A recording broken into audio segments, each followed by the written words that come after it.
안녕하세요. 여러분 백영기 목사입니다. 오늘 여러분들과 함께 예레미야 3장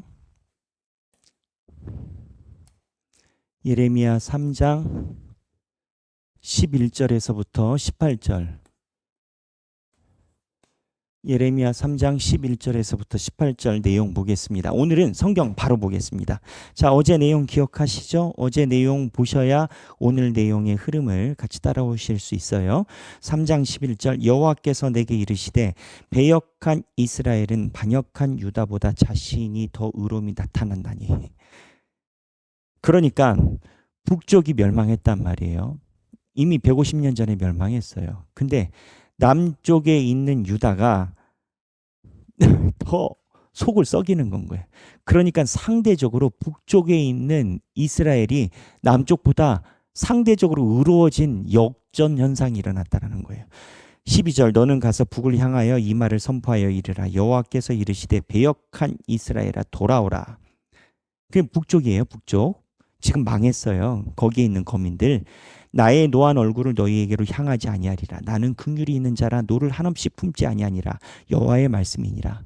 주님께서 너희들을 용서하려고 하니까 북쪽 돌아오라는 거예요. 너는 오직 내 죄를 자복하라 라고 얘기를 해요. 그러면서 13절에 북쪽이 망한 3단계의 콤보가 있습니다. 첫째 13절입니다.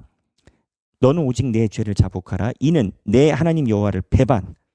자, 첫 번째 배반. 두 번째, 내 길로 달려 이방인들에게로 나아가 모든 푸른 나무 아래로 가서 배반하고 도망가고 3번인데 내 목소리를 듣지 아니하였습니다. 배반 그리고 도망가고 불순종. 자, 이 패턴을 가지고 있어요. 예레미야서에서는 하나님을 배반한 그 민족들에 대해서 이 패턴을 비슷하게 다 갖고 있어요. 제가 정리한 거 아닙니다. 배반, 도망가고 불순종하고. 근데 이 패턴이요. 교회도 똑같아요. 교회에서 하나님의 말씀을 배반하고 그 교회를 떠나요. 도망가고. 그리고 나서 어떻게 해요? 하나님 말씀 하나도 안 들어요. 불순종하고. 이게 영적인 흐름이에요. 그래서 배반하고 불순종하고 목소리를 듣지 아니함이라 여호와의 말씀이니라. 14절 여호와의 말씀이니라. 배역한 자식들아 돌아오라. 나는 너희 남편임이라. 내가 너희를 성읍에서 하나와 족속 중에서 둘을 택하여 너희를 시온으로 데려오겠고. 이게 무슨 뜻일까요? 너희를 성읍에서 하나와 둘을 택하고. 이 의미는 하나 둘의 큰 의미가 있는 게 아니고 하나님께서 택하셨다라는 거예요. 이스라엘 백성들을 택해서 시온으로 데려오겠고, 시온으로 데려오겠다라는 게 뭐예요? 하나님의 선민으로서 세우시겠다라는 거예요. 15절 내가 또 내 마음의 합한 목자들을 너희에게 주리니. 내 마음의 합한 목자들을 너희한테 주겠대요. 그들이 지식과 명철로 너희를 양육하리라라는 거예요. 자, 여기서 하나님의 해결 방안이 나옵니다. 해결 방안이 뭐냐? 이스라엘이 이렇게 된 이유는 목자의 문제예요. 목자의 문제예요. 여러분, 이 목자의 문제가, 이 목자가 누구를 이야기를 할까요? 두 가지 의미가 같이 있습니다. 첫 번째는 지도자예요. 그래서 나중에 스룹바벨이라든지 느헤미야라든지 귀향했을 때 하나님께서 사용하신 사람들을 사용해요. 그런데 이 지도자는 결국 나중에 누구로 대체가 되냐면 두 번째 예수 그리스도로 메시아로. 그러니까 지도자에 대한 상징이 같이 있고 메시아에 대한 상징이 있어요. 그래서 이스라엘 백성들이 하나님께 돌아왔을 때 하나님께서 주시는 축복이 뭐냐면 좋은 지도자 만나게 하는 건 거예요. 그럼 지금으로 따지면요. 좋은 지도자냐 아니냐의 판가름이 어떻게 돼요? 예수를 향해서 마음이 가게끔 하느냐 안 하느냐인 거예요. 그러니까 좋은 지도자 만나서 예수를 만나게 함이 하나님의 이 문제의 해결 방식이에요. 여기에는 저는 이게 있어요. 저는 예수 그리스도를 바라보게 해야 저의 소명의 의식이 순결함에 거하는 거고요. 그렇죠? 그럼 여러분은요? 여러분은 여러분들의 삶에 대해서 무엇을 구하는지를 명확하게 가지고 있어야 됩니다. 무엇을 구하느냐가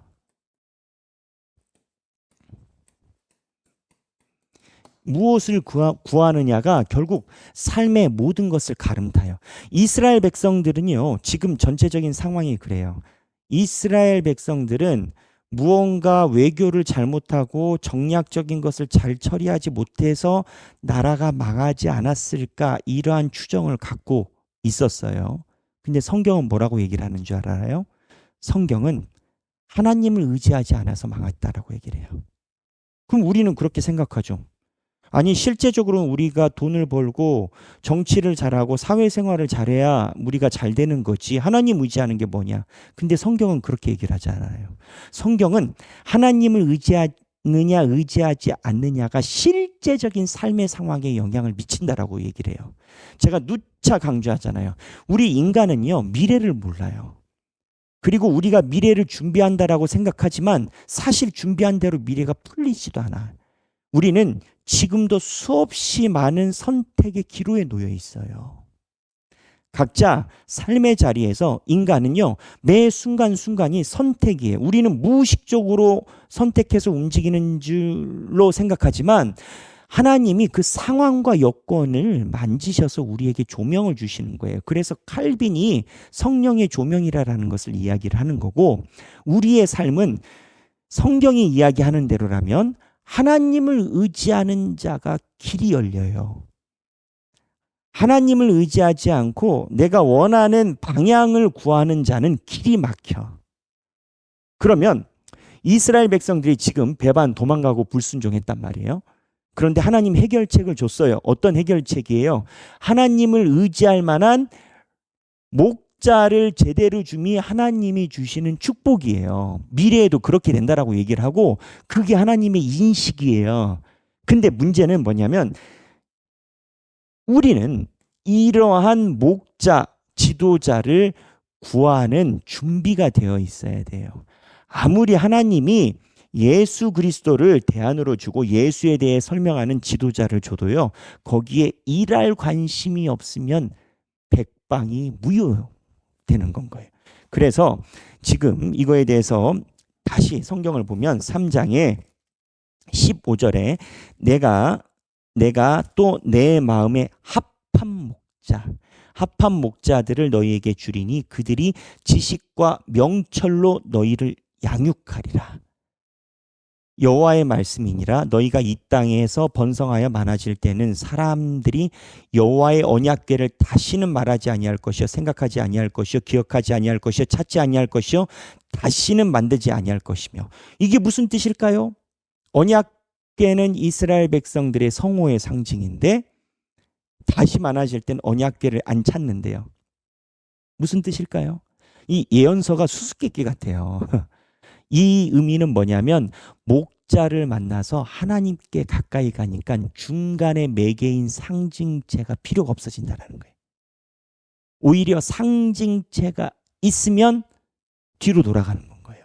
이미 상징체가 필요 없는 2단계를 가는데 2단계 가서 상징체를 보고 있으면 그거는 오히려 더 역행하는 건 거예요.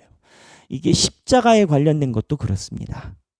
이런 건 제자교육에서 자세히 얘기를 하겠지만, 그래서 그때 17절, 그때 예루살렘이 그들에게 여호와의 보좌라 일컬음이 되며 모든 백성이 그리로 모이리니 곧 여호와의 이름으로 말미암아 예루살렘에 모이고 다시는 그들의 악한 마음에 완악한 대로 그들이 행하지 아니할 것이며. 18절, 그때 유다 족속이 이스라엘 족속과 동행하여 북에서부터 나와서 내가 너희 조상들에게 기업으로 준 땅에 그들이 함께 이르리라. 그래서 그날에 그들이 함께 이르게 될 거라는 거예요. 무슨 얘기냐? 3장 1절에서부터 18절의 내용에 살펴보면, 다시 요약하면 너희들이 나를 배반하고 도망하고 불순종했다라는 거예요. 해결 방식이 뭐냐? 너희가 내가 보낸 합한 목자를 만나게 된다라는 거예요. 그 목자는 결국 예수 그리스도를 최종적으로 지칭을 하고 지식과 계획과 명철로 너희를 양육한다는, 양육이 뭐예요? 가르친다라는 거예요. 이 합한 목자가 양육을 한다라는 거예요. 그렇게 되면 너희가 하나님께 가까이 와서 다시는 언약궤가 필요 없고 하나님과 그냥 동행하는 삶이 된다라는 거예요. 여기서 생각하기,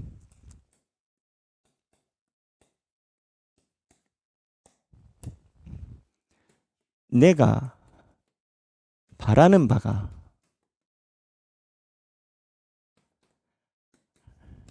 하나님이 주고자 하시는 것, 내가 바라는 것이 하나님이 주고자 하는 것인가를 한번 생각해야 돼요.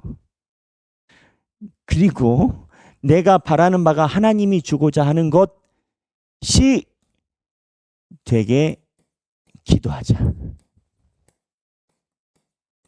저는 우리 하길교회 섬기면서 제일 기쁜 게 이거예요. 제가 말씀을 연구하고 보잖아요. 여러분, 저는 성경 보는 게 너무 행복해요. 하루 종일 봐요. 시간만 있으면 보려고 하고, 제가 신경 쓰는 거 딱 2개입니다. 건강관리, 그 다음에 이제 성경 보는 거, 이 2개인데, 제가 성경을 보고 여러분들한테 이렇게 전해줘도요, 기성교회, 그 다음에 신앙에 겉도는 분들은 말씀에 그렇게 관심이 없어요. 그래서 우리 교회 성도들이 말씀에 지향하고 관심을 갖고 있는 모습을 보면서 저는 힘들다는 생각을 안 해봐요. 행복하다는 생각을 해요. 우리 성도들이 하나님께 칭찬받을 거라고요.